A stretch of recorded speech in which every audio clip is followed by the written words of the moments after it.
Shalom Ubracha, nous commençons un nouveau Pérec, le 7e Pérec de Masechet Arachim, à la première Mishnah. Dans ce Pérec, nous allons voir le din de celui qui offre au Beth Amikdash le Sadeh Achouza ou un Sadeh Mikne. Qu'est-ce que c'est un Sadeh Achouza? Sadeh Achouza, nous en avons déjà parlé, c'est lorsque quelqu'un a reçu un champ qui était donc un héritage de ses parents, et de son père l'a reçu, de son grand-père, de son arrière-grand-père, on remonte ainsi jusqu'au moment du partage de la terre d'Israël à l'époque de Yoshua bin Nun. Aujourd'hui, bien sûr, il n'y a pas de Sadeh Achouza, mais à l'époque, il y avait Sadeh Achouza où on savait ce champ appartenait de père en fils, faisait partie de l'héritage qui avait été donné à cette tribu, à telle famille, et de père en fils, ce champ a été donc donné et laissé en héritage. Le Sadeh Mikna, c'est lorsque quelqu'un a un Sadeh Achouza et l'a vendu. Et comme nous le savons, si quelqu'un a un Sadeh Achouza et qu'il le vend, lorsqu'arrive le Ekdesh, lorsqu'arrive le Yovel, Mechila, lorsqu'arrive le Yovel, le jumelé au bout des 50 ans, lorsqu'arrive le Yovel, le propriétaire récupère le champ qu'il a vendu. Parce que le Sadeh Achouza ne peut être vendu que jusqu'au Yovel. Il ne peut pas être vendu au-delà du Yovel. Donc au Yovel, chacun récupérait le terrain qu'il avait hérité de ses pères. Donc le Sadeh Mikna, c'est celui qui a acheté un terrain qui ne lui appartenait pas. Ce terrain-là, il va donc aussi au moment du Yovel le rendre à son propriétaire. Si quelqu'un a offert au Beth Amikdash un Sadeh Achouza, ou si quelqu'un a offert au Beth Amikdash un Sadeh Mikna, c'est-à-dire que lui avait acheté un champ, que normalement au Yovel il doit rendre ce champ, mais là il l'a offert au Beth Amikdash, et bien nous allons voir que le champ Sadeh Achouza offert au Beth Amikdash par son propriétaire, ou Sadeh Mikna offert au Beth Amikdash par celui qui l'a acheté de son propriétaire, ont des dynimes différents. Entre autres, comme nous explique ici longuement le Barthénora, lorsque quelqu'un offre au Beth Amikdash, il est Magdish, un champ Sadeh Achouza, il a la possibilité de le racheter, mais selon non pas la valeur du champ tel qu'on peut l'évaluer sur le marché, mais en fonction d'un prix très précis marqué dans la Torah. C'est que pour un Bet Kor, il pourra le racheter pour 50 slaim pour les 49 ans. C'est-à-dire comme il a 49 ans devant lui, donc un Bet Kor qui correspond à un champ de 30 CA, ce champ de 30 CA, donc c'était aussi une mesure de l'époque, un champ où on pouvait semer 30 CA d'orge. Ce champ-là, on peut le racheter si on a tout le Yovel devant nous, donc c'est-à-dire qu'on a offert la première année du Yovel, donc il y a 49 ans jusqu'au prochain Yovel. Donc il peut être racheté pour 50 slaim, c'est-à-dire qu'en vérité, chaque année c'est pour un Sela, et comme le 50e Sela, on le divise en pundion, ça nous donne 48 pundion. Donc en vérité, c'est pour chaque année un Sela et un pundion, bien que si on compte 49 ans, ça nous donnera 49 Sela plus 49 pundion, c'est-à-dire 50 Sela plus un pundion. Ce pundion en plus est effectivement un rajout sur les années, un echa comme il est expliqué, mais ce que nous apprenons de la Torah, c'est que chaque année, c'est un Sela et un pundion. Donc s'il reste jusqu'au Yovel 20 ans, eh bien on donnera 20 Sela, 20 pundion. Il reste 30 ans, 30 Sela et 30 pundion. Ça c'est le din de celui qui a offert au Beth Amikdash son Sadeh Achouza et qu'il veut le racheter. Que va-t-il se passer si jusqu'au Yovel il ne l'a pas racheté? Eh bien nous verrons quel est le din dans la Mishnah, puisque la Mishnah par la suite va nous dire que dans le cas où on a offert le champ au Beth Amikdash et qu'on ne l'a pas racheté, La Mishnah nous rapportera 3 avis. Qu'est-ce qui se passera dans le cas où le champ a été racheté par quelqu'un d'autre que celui qui l'a offert? Eh bien, dans ce cas-là, il gardera le champ jusqu'au Yovel, et au Yovel, ce champ sortira de ses mains mais ne retournera pas au propriétaire, il sera partagé, il sera donné au Kohanim. Donc tout ça, nous allons le voir dans notre Pérec. Non, sans trop s'éparpiller, reprenons la Mishnah. En Magdishim Lifna Yovel Pachot Mishne Shtanim.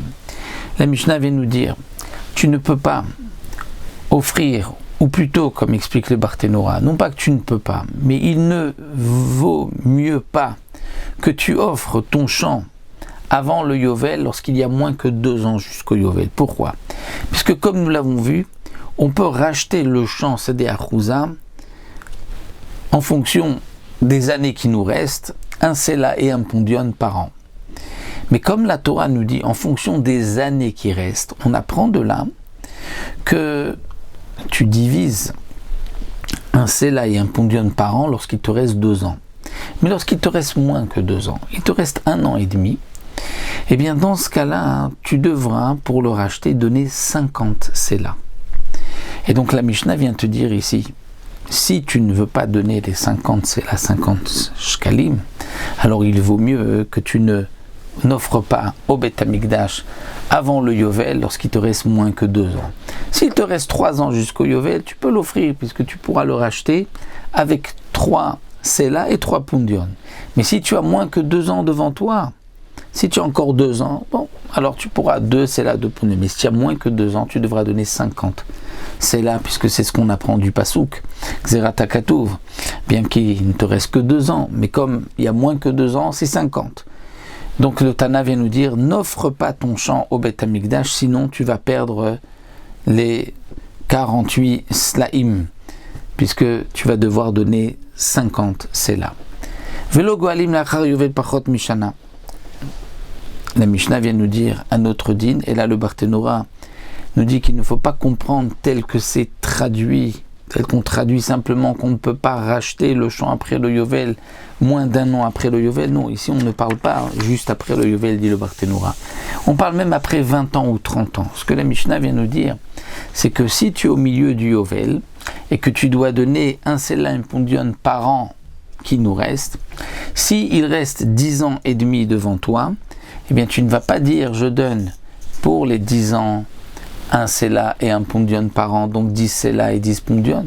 Mais là, comme il nous reste une demi-année, je donne la moitié de un Séla et d'un Pondion. Non, tu devras donner comme si l'année n'a pas été encore entamée. Donc si tu as 20 ans et demi devant toi, tu vas donner comme si tu avais 21 ans devant toi. Pourquoi? Parce que En Mechashvim Chodashim Laegdesh, continue la Mishnah. Donc lo Goalim Mechavel Prot Mishana, c'est-à-dire que lorsqu'on calcule, on ne fait pas moins qu'un an, c'est-à-dire on arrondit toujours avec un an, même si on est au milieu de l'année, on compte que cette année n'a pas commencé encore. Et donc tu devras donner pour cette année qui est en cours un Séla et un Pondion, et on ne comptera pas les mois pour le Hekdesh. Je veux dire, ça y est, 6 mois sont passés, donc maintenant je donne pour cette année un demi-Séla et un demi-Pondion. Mais attention, Aval Hekdesh Mechashev Chodashim. Si c'est pour le Revar du Hekdesh, c'est-à-dire que si le Hekdesh va gagner, le Hekdesh va compter les mois. C'est-à-dire, lorsque tu es 1 an et demi avant le Yovel, donc là, normalement, on va dire 1 an et demi avec le Yovel, on ne compte pas les mois. C'est comme si tu restes 2 ans avant le Yovel. Donc 2 ans avant le Yovel, tu peux le racheter en donnant 2 Séla et 2 Pondion. Non. Dans ce cas-là, le Hekdesh lui va compter les mois, puisque c'est au bénéfice du Hekdesh, et il te reste moins de 2 ans, donc si tu veux racheter, tu devras donner 50, comme nous l'avons vu au début de la Mishnah. La Mishnah continue à Magdish et Tzadeu b'sha'ata Yovel. Pardon. Tout celui qui offre son champ au Beth Amikdash, le Sadeh Achouza, b'sha'ata Yovel, c'est-à-dire à l'époque où le Yovel existait, lorsqu'on comptait encore le Yovel. Aujourd'hui, il n'y a plus de Yovel. Bien avant, même lorsqu'il n'y avait pas de Yovel, après la destruction du Beth Amikdash et qu'il y avait encore des Sadeh Achouza, lorsqu'on voulait racheter le Sadeh Achouza, puisqu'il n'y avait pas de Yovel, on le rachetait en fonction de sa valeur telle que le terrain était vendu sur le marché. Mais si c'est Bishat Yovel, à l'époque du Yovel, Noten Bezera Chomer Seourim Hamishim Shekel Kesef, on donnera pour un champ où on peut semer un Chomer, c'est-à-dire un corps, c'est-à-dire 30 CA d'orge, on donnera Hamishim Shekel Kesef, 50 Shekel Kesef, 50 Slaim. Donc comme nous l'avons dit, c'est l'équivalent de 1 Sela et 1 Pondion par an.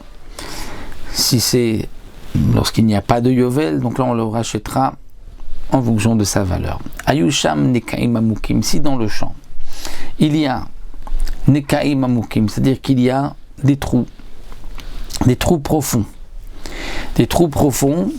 Nekaim Amukim, Asarat Fahim, profonds de 10 Fahim. Et nous dit le Barthénora, ces trous sont remplis d'eau, on ne peut pas les semer. Ou bien nous avons au slime Gvoim Asarat Fahim, nous avons des rochers qui sont hauts de 10 Fahim qu'on ne peut pas non plus semer. En Nimdadim Ima. On ne pourra pas les mesurer avec, et donc ils seront considérés comme, un petit champ à part, et donc ce petit champ à part, il sera évalué en fonction de sa valeur. Mais pas Chomer Seourim, comme nous avons vu de 1 Sela Pondion pour Chomer Seourim. Parce que, étant donné qu'il y a un trou qui est rempli d'eau, qu'il est profond, donc c'est comme quelque chose à part, et donc cette partie ne fait pas partie, ce morceau ne fait pas partie du champ, et donc il sera racheté séparément en fonction de sa valeur, de même pour un rocher. Le Barthénora nous dit, mais si il n'est pas rempli d'eau, ce trou-là, puisqu'il ne sert à rien, puisqu'on ne peut pas le semer, c'est vrai que on ne va pas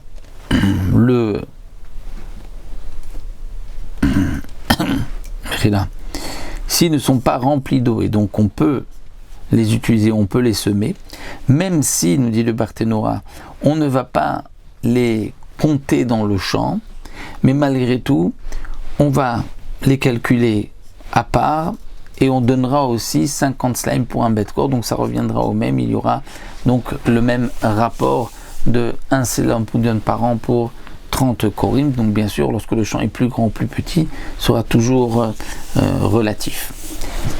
Parot Mikan, donc moins que cela, Nimdadin Ima, si c'est moins que cela, même, donc moins que 10 Fahim, même si ils sont remplis d'eau, mais étant donné qu'on ne peut pas les semer parce qu'ils ne sont pas suffisamment profonds, il faut pour pouvoir semer qu'il y ait au moins donc 10 Fahim.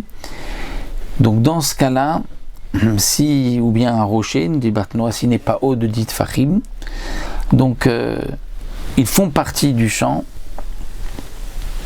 ils ne sont pas considérés comme étant à part, et Nimdadid Ima, ils seront donc calculés avec le champ, font partie du champ. Donc ce que la Mishnah nous enseigne ici, c'est que concernant les trous et les rochers, nous avons donc 3 cas en vérité. Lorsqu'il y a un trou qui est profond de 10 Fahim et qui est plein d'eau, il est compté à part et il sera racheté en fonction de sa valeur et non pas en fonction du Chomer Seourim Bechamishim Shekel. Si il n'y a pas d'eau mais qu'il est profond de 10 Fahim, donc puisqu'on peut le semer, il sera calculé séparément mais en fonction de ce rapport de Chomer Seourim pour Hamishim Shekel.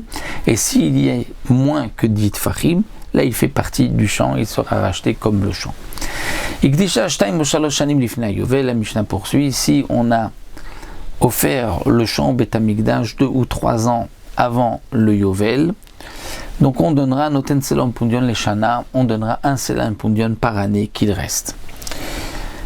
Imamar Reni Noten Davar Shana Beshana, la Mishnah continue, dit si quelqu'un dit je donne quelque chose pour chaque année, c'est-à-dire il lui reste 30 ans devant lui, il va dire je n'ai pas de quoi donner 30 Sela et 30 Pondion, eh bien je vais donner un petit quelque chose chaque année. On ne l'entendra pas, il devra tout donner dans une fois. C'est-à-dire que aussi bien s'il dit j'ai de quoi prendre pour 5 ans, donc je le reprends maintenant 5 ans, ensuite je le rends à Ekdesh, c'est pas possible. Ou s'il va dire je vais payer à chaque fois en échéance, maintenant pour quelques années, et dans quelques années je paierai pour les années à venir, c'est pas possible. Il doit tout racheter en une seule fois. Bien sûr, quelqu'un peut racheter une partie du champ en une seule fois, mais racheter le champ ou une partie du champ pour pas toute la période jusqu'au Yovel, ça ce n'est pas possible. Donc voici pour le din de cette première Mishnah, où nous avons déjà vu beaucoup de dinim concernant celui qui est Magdish le Seder Achouza.